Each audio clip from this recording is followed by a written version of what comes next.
Hello friends, welcome to my channel. আজ আমি তোমাদের দেখাবো কিভাবে অল্প উপকরণে বাড়িতে সহজেই ডিমের চপ বানিয়ে ফেলবে। আমি এখানে 7টা ডিমের চপ বানাবো। তার জন্য 400 গ্রাম আলু খোসাসহ সিদ্ধ করতে দিয়েছিলাম। আলুগুলো সিদ্ধ হয়ে গেলে পুরোপুরি কড়াই থেকে নামিয়ে খোসাগুলো ভালোভাবে ছাড়িয়ে নেব। এদিকে খোসা ছাড়ানো হতে হতে আমি আদা, রসুন, পেঁয়াজ কেটে নেব এবং এক টুকরো গাজরকেও ছোট ছোট করে কিউব আকারে কেটে নেব। আদা রসুনগুলো পেস্ট করে নিতে হবে। এদিকে কড়াইতে তেল দিয়ে আলুগুলো ভালোভাবে লালচে করে ভেজে নিতে হবে।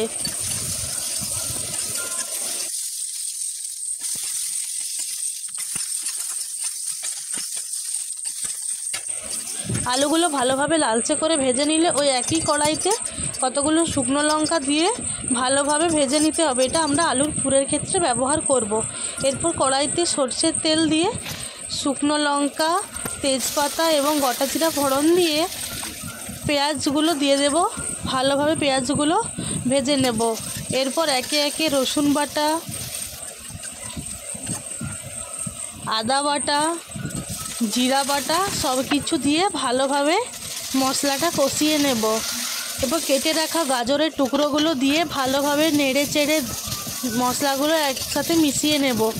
এরপর গুঁড়ো মশলা, হলুদ, লঙ্কা, জিরা, লবণ, ধনে গুঁড়ো সমস্ত কিছু পরিমাণ মতো দিয়ে ভালোভাবে মিশিয়ে নিতে হবে এবং মশলা কষে নিতে হবে। অন্যদিকে ভেজে রাখা আলুগুলো মশলার সাথে মিশিয়ে নিতে হবে এবং আগে থেকে ভেজে রাখা লঙ্কাগুলো ভালো করে গুঁড়ো করে ওই আলুর পুরটার সাথে মিশিয়ে নিতে হবে।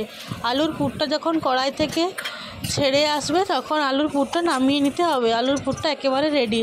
এদিকে বেসন, জিরে গুঁড়ো, হলুদ গুঁড়ো, লবণ, লঙ্কা সব পরিমাণ মতো জল দিয়ে ভালোভাবে একটা ব্যাটার বানিয়ে নিতে হবে। সেদ্ধ ডিমের মাঝখানে ছুরি দিয়ে কেটে আলুর পুরটা ভালোভাবে ভরে নিতে হবে। এরপর ডিমটা বেসনের ব্যাটারে ভালোভাবে ডুবিয়ে গরম তেলে ভাজার জন্য ছেড়ে দিতে হবে। উল্টে পাল্টে ভালোভাবে লালচে করে ভেজে নিলেই তৈরি ডিমের চপ।